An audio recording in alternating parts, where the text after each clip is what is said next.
Hey, good morning, everyone. Or it's technically afternoon, I guess. Um, I sorry to move it up and screw up the schedule a little, but we've got a couple events this afternoon, so I gotta get through this, get some questions, and then gotta move on.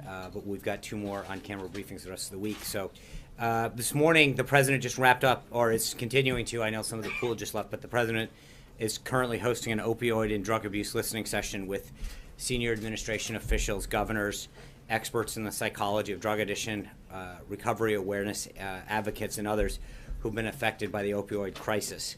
Drug abuse has crippled communities across this nation. In 2015, more than 52,000 Americans, that's 144 people a day, died from a drug overdose, with 63% involving an opioid, according to the CDC.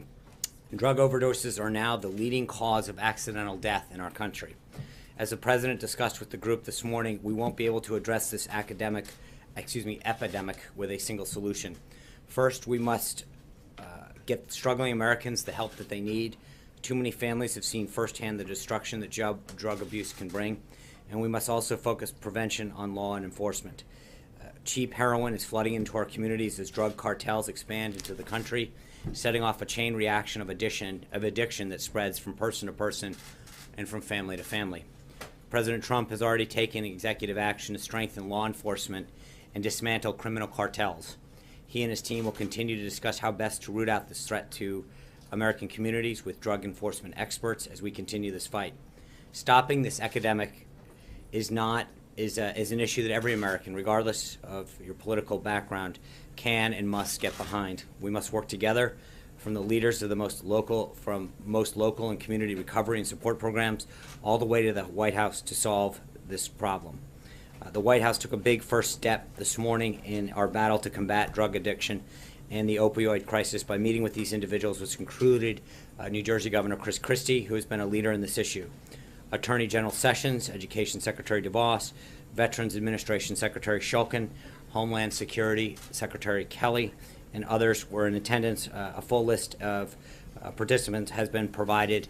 I will say, I know the pool was just in there. It is some of the stories from some of the individuals who have been involved in this with a family member are unbelievably compelling.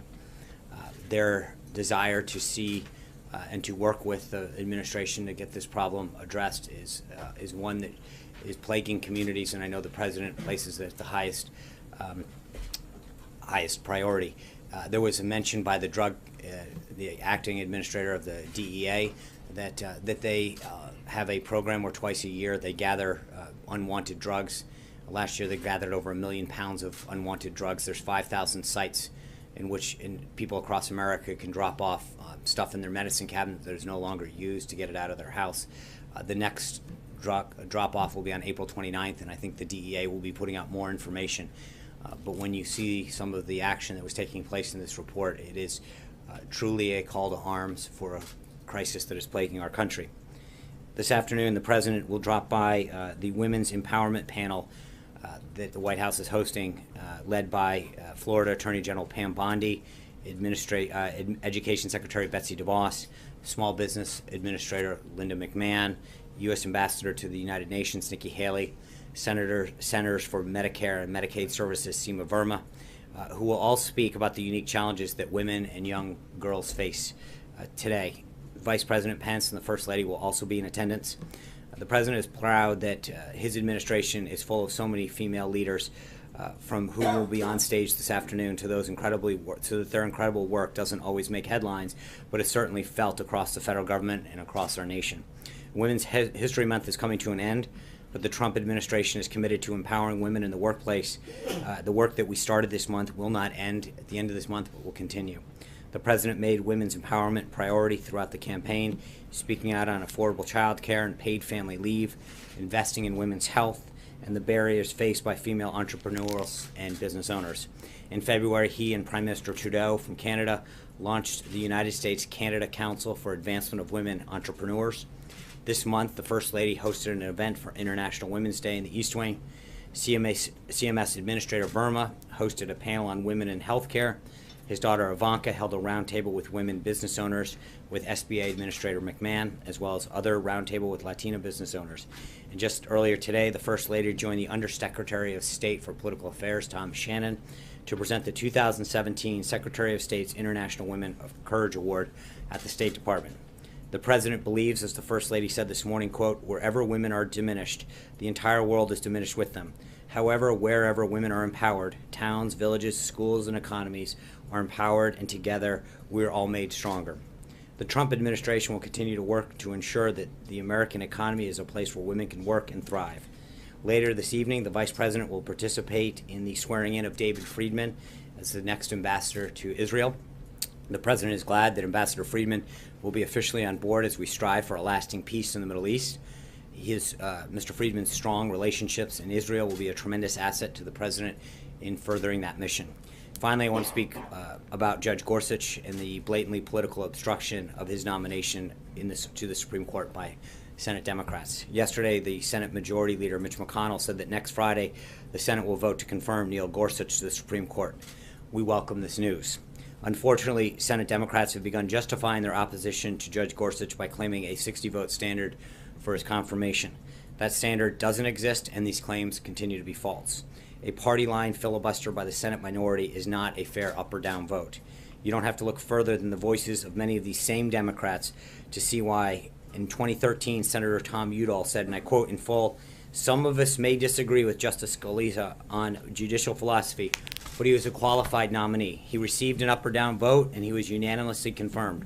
Likewise," he said, "Judge Ruth Bader Ginsburg was considered a liberal, the former ACLU general counsel. Many on the other side may have disagreed with her views, but there was no filibuster. She was confirmed by a vote of 96-3, end quote. He added, quote, "A minority in the Senate should not be able to block qualified nominees," end quote. We could not agree more with Senator Udall. Unfortunately, he has now adopted a new party line of obstruction in blocking a fair up or down vote on the confirmation of Judge Gorsuch. It's both sad and unfortunate, and we encourage all senators from both parties to fairly evaluate the judge's eminent qualifications and grant him an up or down vote. With that, I'd be glad to take your questions. April. Well, thank you, Sean. How are you today? I'm fine, and how are you? Fantastic. Well, Sean, going back to some issues that are in the news, Nunes is not going to recuse himself. In the midst of all of this back and forth, what does the White House say about that? Well, April, the White House, as I think I mentioned this yesterday, I mean, he's conducting an investigation. He is the elected or appointed, I can't remember how they do HPSI over there, but appointed and confirmed or however but by his colleagues in the House and the Speaker. He is the chairman. He's conducting an investigation. It is up to the House of Representatives and the Speaker and the members of the House Republican Conference to determine. But I mean, there's nothing that I see that is problematic in him conducting an investigation that we asked both the House and Senate Intelligence Committees. What are the conversations the President is having with Paul Ryan about this? Because many, to include Dems and Republicans, are talking about what looks like impropriety in the Intel chief's handling of this so far, particularly as there's not a hearing right now. Well, I would take issue with I think you're right that there may appear to be certain things, but I don't think there's any actual proof or sustaining allegation about anything that's done. Again, I mentioned this yesterday. If you look at what Chairman Nunes has done, he has met with people who are cleared to discuss classified information regarding a review that he is conducting. That's how it's supposed to work. And again, I understand that when things are leaked out in the media, that somehow that is a standard that's acceptable, but when two people who are cleared to discuss classified information, or three or however many, discuss classified information, somehow that's wrong because it's not being leaked. He is conducting a review, which we have supported on both sides of the chambers, and I think that they should do this.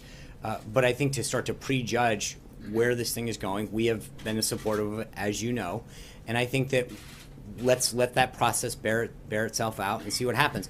I will tell you that I've seen reports in the media that the NSA has documents that they are supposedly trying to get to the House Intelligence Committee that have been requested. We think that's a great thing, if that's in fact what's happening. But again, I think part of this all gets back to that there is a process. And I get that sometimes it's frustrating to us. I believe that we want this over as much as I think some of you, but we recognize that there's a process that has to take place. And that process is taking place. The chairman and the House Intelligence, and I know that Senator Burr and Senator Warner are talking about the process that they're going to go on the Senate side. Some of these things take a little bit of time, and to the extent that they are gathering the appropriate documents and looking at those things, then that's part of the process and the review that is being undertaken, and we're fine with that. And second topic, tax reform and infrastructure. Reports are saying you're going to do it together. And ACA, Obamacare, going into Trump care at that time, tax reform and infrastructure were said to be some of the reasons why you did not come up in the budget with eliminating the debt. Do you have cost estimates as it relates to tax reform and infrastructure as of yet? No, because I think you need to have plans laid out first, and I think part of this is that we're in the beginning phases of both of those. To have a score on either one of them or a cost when we don't have those formalized yet, and I think we're in the beginning phases of having those discussions with both stakeholders, members of Congress on both sides, and obviously internally the formulation of those plans is continuing. So until that happens, I don't see us having a formal cost or a score. CBO now? It's not a question of trust. Remember, I want to be clear about what I've said before. I think when it comes to cost estimates and budget issues, which is what CBO is charged to do, they are the Congressional Budget Office. And while I think sometimes they're a little off on that, that is what they're charged with doing. And I think there's a score where I think it's not a question of trust, it's a question of accuracy. And I think that the issue that we previously brought up was when they had scored people and coverage, which isn't necessarily their wheelhouse, they had been way off. And again, I don't think it's a question of us trusting or not. It's literally a question of saying they believed that 26 million people would be on Obamacare, 10.4 were and falling. I think that's not a question of whether we trust them or not. It's a question of that those are the facts. And those facts bear out that they were off by more than 50% when it came to counting people. And I just want to be clear that it's not a question of whether we trust them. I would ask whether that's really what they're supposed to be doing. Major. Sean, let's go over a couple things that we talked about on Monday. On Monday, you said to us from the podium you would look into how Chairman Nunes was cleared here and with whom he met. Can you give us, we tried to ask you that yesterday as you walked out. Do you have any information to live up to the commitment you made here on Monday to provide more details about how that happened in a process you just told us that, again, is above board and totally appropriate? I don't have anything for you on that at this time. But again, I don't. What are you looking into? I have asked some preliminary questions. I have not gotten answers yet, and I think so no, I don't have anything further on that. But again, I would argue, Major, it's interesting, and I brought this up the other day, that there seems to be this fascination with the process. It's how did he get here? What door did he enter? As opposed to what's the substance of what we're finding. When I get, not from you, and I'm not trying to be, but it's so many times I get these calls that we have an unnamed intel source that says the following substance occurred. Do you admit it? Do you deny it? Whatever. And we have this argument over substance. In this case, the fascination is with what door did he come in? Who did he meet with? How did it get waved in? As opposed to what I think it should be, and ironically it's not when it's the shoes on the other foot, is what's the substance? Just yesterday, just to be clear, we started this day with the Washington Post falsely posting a story saying the White House blocked Sally Yates, right? By the end of the day, it's officials blocked Sally Yates. They were wrong, and they jumped to a conclusion based on whatever unnamed sources. And I think that what we're trying to do is argue that there should be a process. The chairman of the House Intelligence Committee and others are going through a review. We support that review. And so as much as I understand that everyone wants to jump to how did everyone get in? What did they do? They're undergoing an investigation. I have a substantive question about that. Okay. But I'm just asking you about something you told us. No, I said I would look into it. Are you going to continue to look into it? I will. I will look into it, and whether or not. You live up to that obligation. I will. But the obligation is, I said I would look into it, and I would continue to do that. Okay. So you said yesterday about Sally H. Show what you know. Well, one of the reasons that there's this question about Chairman Nunes is he hasn't told his own committee members what he knows, how he learned about it, and what the substantive importance of that is.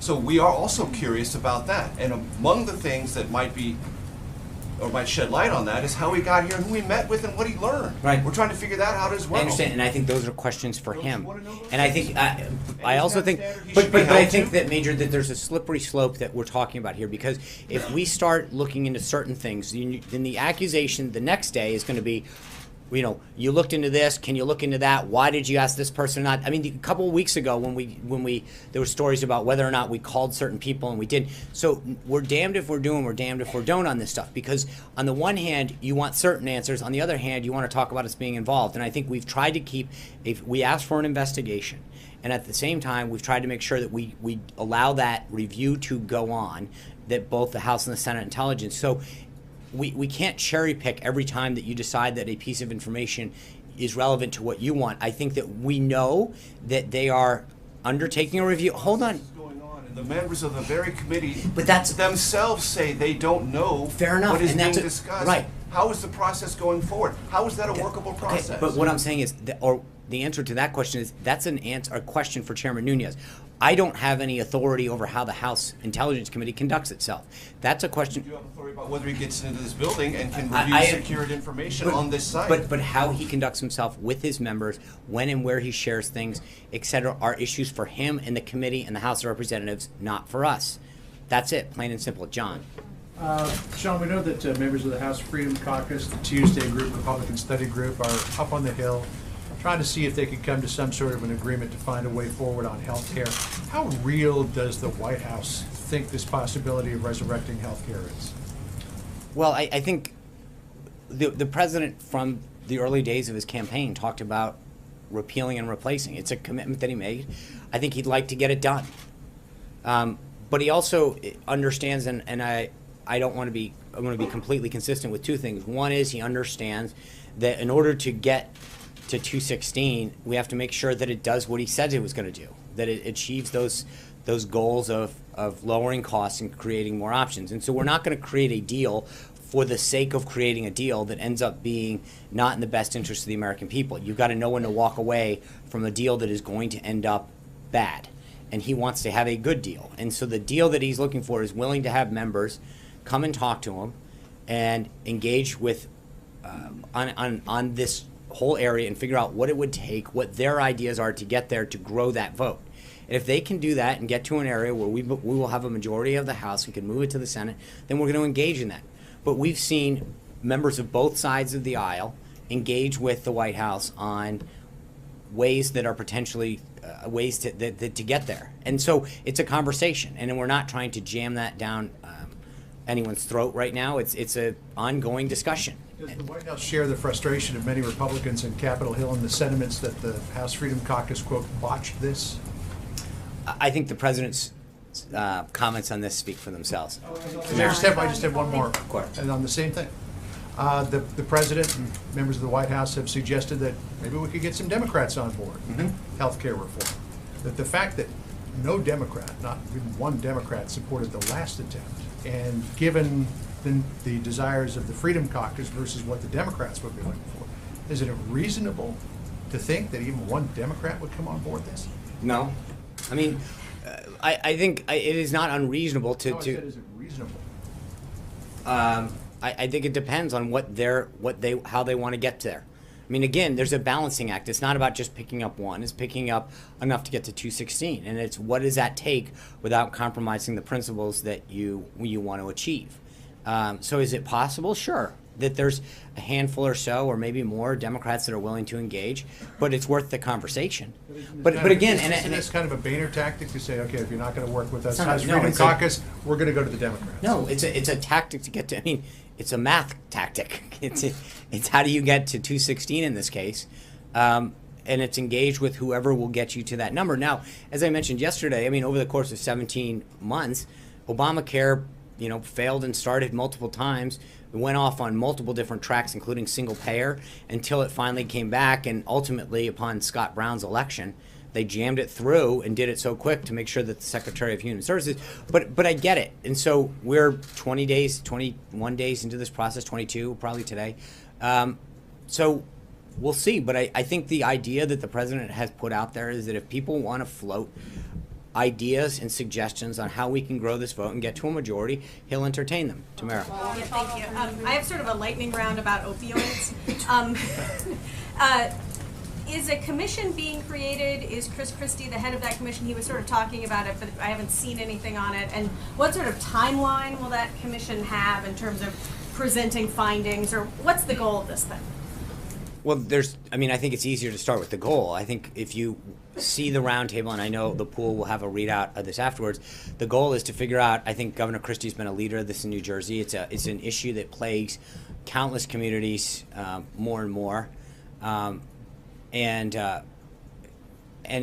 so, whether it's New Hampshire or other places in the Midwest, it's sitting there and figuring out best practices and how can we get it down and how can we provide the treatment. I think the DEA administrator was noting in the discussion that we've gotten really good at law enforcement, right? But the question is, how do we focus on the treatment? How do we focus on the prevention? How do we look at things that happened in the past to deter drug addiction from starting in the first place and to deter young people in particular from starting with drugs? To now, how do we help families cope with this? There's a lot of it, and I think today is the first step of bringing some of these stakeholders together. But like I just mentioned on the other thing, I appreciate that everyone wants the answers, but I think that there's a reason that you're looking at this as two things: a whole of government and a whole of person, right? It's looking at how do we look at people to help them get the recovery, stay clean, not start in the first place, help them get them into treatment centers, help them get a job afterwards. I mean, there's a lot of whole of person, but then there's a whole of government. As I mentioned, you're looking at around that table today, you've got families and parents and individuals who have been personally affected in one way, shape, or form. You've got Governor Christie, who's dealt with it at a state level. You've got Pam Bondi, who's looked at it from a state level. You've got Secretary Kelly, who's looking at it from Homeland Security, DEA, who's looking at it partially from a law enforcement. Then you've also got Secretary of DeVos, who's looking at it from an education and a prevention. And it is a big, big issue that is plaguing our country, plaguing our communities, and plaguing our families. And so I wish I could give you an answer and say this is how we're going to solve the problem. But I think the first step is understanding the problem, the magnitude of it, and looking at how we approach it holistically. Yeah. The timeline for them coming back with findings, and then the president, when he was campaigning, seemed to endorse the STOP Act, which would prevent fentanyl from being imported, or help to prevent fentanyl from being imported from countries like China.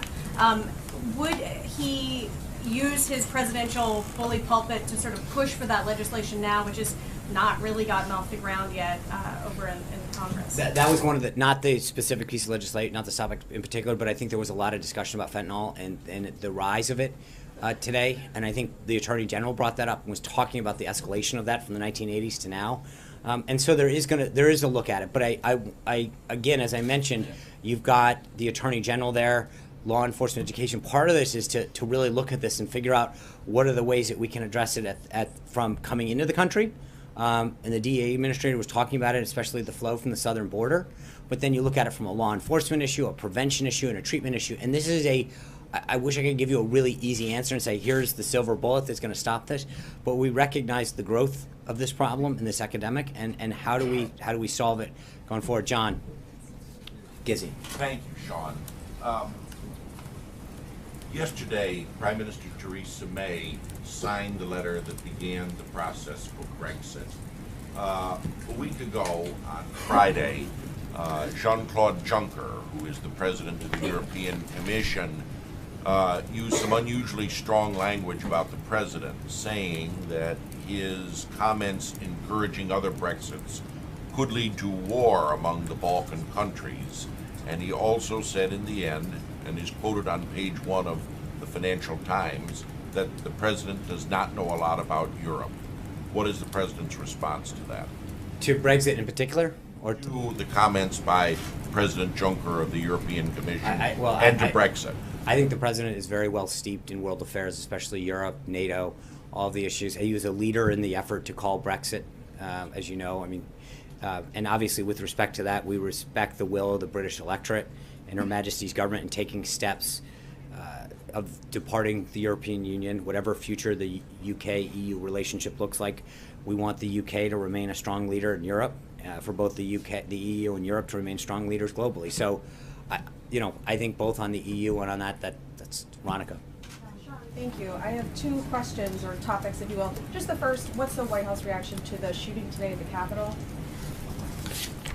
Well, it sounds like a very troubled individual. Obviously, I'll let law enforcement read that out, but I don't want to get ahead of.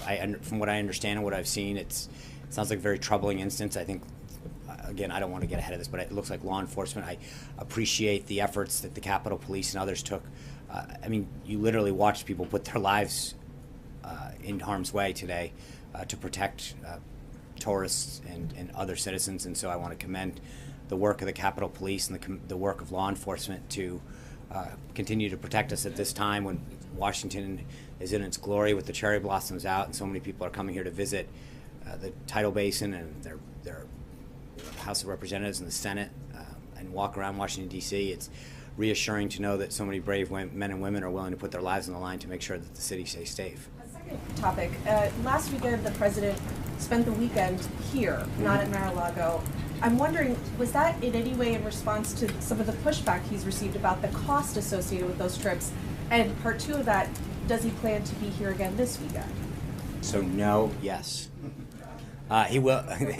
The president wanted to be here last weekend. He wants to be here this weekend. He'll be here, and then I will have updates on where he'll be going forward. But Does he feel any concern about that pushback? no, he feels great. Hunter. Thank you, Sean. President Trump is reportedly expected to sign legislation that would allow internet service providers to monitor internet activity and sell that information without users' permission. Will he be signing that legislation, and why does he think it's good for America? I'm wondering who this benefits apart from ISPs and their executives. I know the House and the Senate have just passed that. When they enroll it, then we'll have further updates on that. I'm not. When we have, I know that I believe we have a statement of administration policy on that bill out, and we have further updates on a signing ceremony. I will let you know. Doesn't this erosion of protections create major risks for people to use that information for nefarious purposes? Also, hostile nations potentially looking at what congressmen are browsing online. Like, is that concerning to the White House? I think there's, as I mentioned, that we have a statement of administration policy on that bill.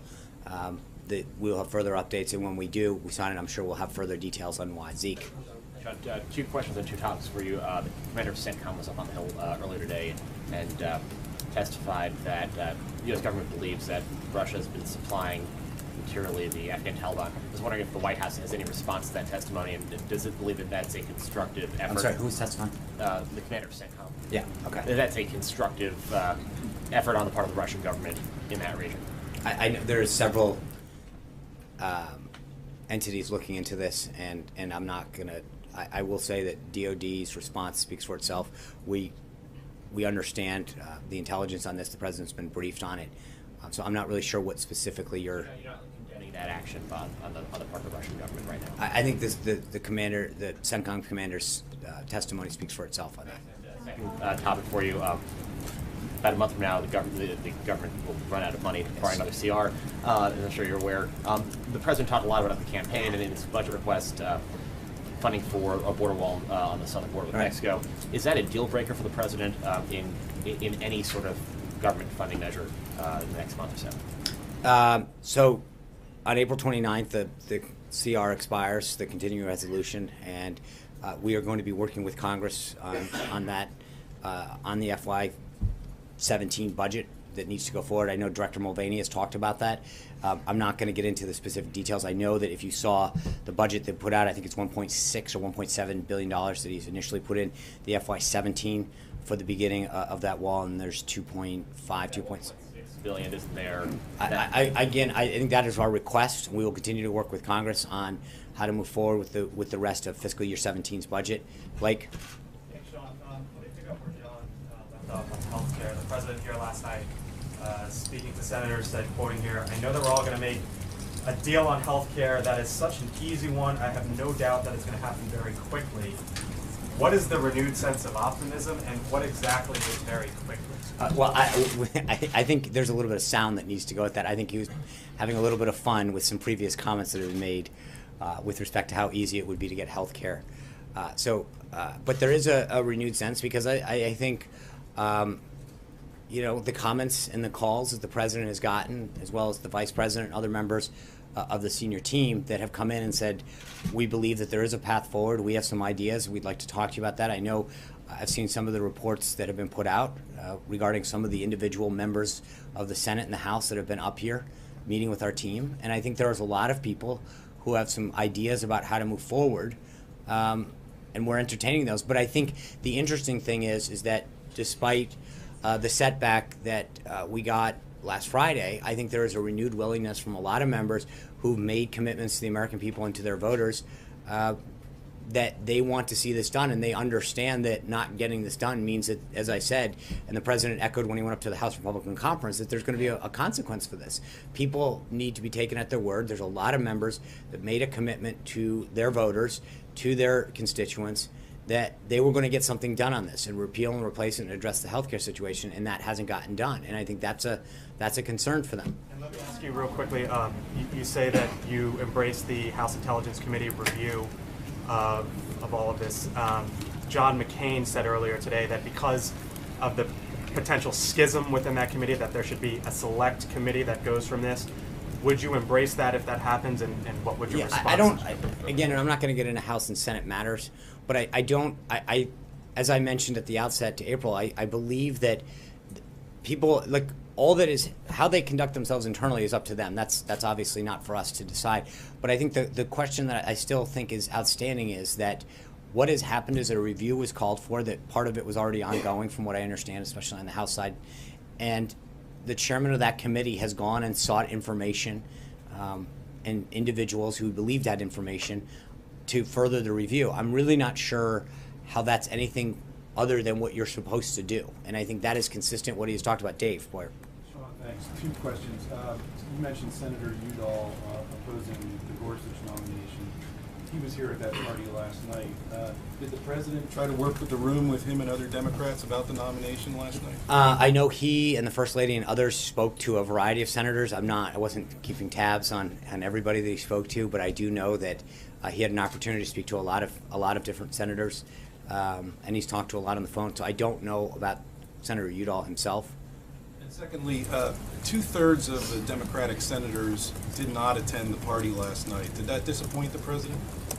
I think we were excited to see the 1/3 that did. I know Senator Schumer was there, Senator Durbin. There were a lot of folks. And again, I think that I'm sure the president will continue to do things like this. It was an amazing opportunity to have a moment sort of free of politics and to enjoy some collegial moments with each other in the White House and listen to some of the United States and Marine Corps bands play some amazing music and bring people together. And I think the president's talked about this. He's mentioned this a bunch of times, that there used to be a time when you could sit down and share a meal together and go. And I think that's what he's been trying to do, is bring groups back in and at least just have a conversation and get to that human side a little bit. And so yesterday was a good start, I think. Jonathan. Hey, Sean, the president's got in his inbox a letter from Senate Democrats, and the Democrats say they are ready and willing to work with the president on improving Obamacare. They just have a couple of conditions. First, the president has to abandon his efforts to completely repeal the law and rescind the executive order. This letter is signed by the vast majority of the Democrats in the U.S. Senate. What does the president say? I think, as the president's noted, we're willing to engage with people. I think they understand his principles. We need to repeal the law and replace it with something better. I understand. But they're saying they want you to take full repeal off I understand what I've seen parts of the letter, and I know that 40 of them saw that. And I think what we need to do is figure out who wants to engage in a constructive conversation. I understand what they want, but again, it's not just a one-way street. I think the president has made very clear what he wants to do, and I think that to the extent that some of them want to have a conversation, we have a 52-seat majority in the Senate. If there are individuals in there that want to have a constructive conversation achieving the goals, we can do it. But I think they also need to understand the president's red lines. But they say as a first step they want him to repeal that executive order. That's something he is willing to do. I think the president's committed to making sure that he continues to go down the path that he's gone down, and there are ways that if they want to join him, that they can. And I think there are some areas that they may want to engage with him on that we've seen so far. And so, look, I understand they have a right to put out a letter and draw their lines in the sand, but I think the president's committed to going down the path he is. And obviously, first step is to get to 216 in the House and then address the concerns in the Senate, but he's continued to have conversations with the Senate, and I think that as Obamacare continues to struggle, which it is, the premiums continue to go up and up. I think the question is, will those 40 people understand that they are the ones who are going to be responsible for owning the current policies that are making so many Americans struggle? But Jim. just to clarify, was he joking when he said that making a deal on healthcare would be an easy one? I think if you watch the tape, it was a lighthearted moment, Jonathan, and so he was having He a little. doesn't think it's easy to No, get a he good was. deal on Yeah, healthcare. no. Watch. He was having a fun time with the senators there. Jim. The other thing that the president said last night was our soldiers are fighting like never before in Iraq. And as you know, Sean, U.S. Troops there are in a support role, an advise and assist role. What does he mean? What does the president mean when he says they're fighting there like never before? Obviously, I think doesn't take into consideration what happened during the Bush administration and the Obama No. administration. I They were fighting appreciate. house to house. Yeah, I think that there's been some progress, particularly in Mosul, the way that they have taken back that city, and I think that for a long time there was a lot of concern about Iran moving in and dominating parts of Iraq, and I think with the advice and consent of U.S. military advisors, there's been tremendous progress in moving Iraq forward to an area of stability and to continuing to see the troops there in Iraq stand on their own. And I think that he is very pleased with the action that General Mattis and our soldiers and sailors, airmen, and Marines are taking to do that. Jeff. I was going to follow up with, if you couple that comment with the comment on healthcare, it being the easy one to get that done, it sounds like you probably have heard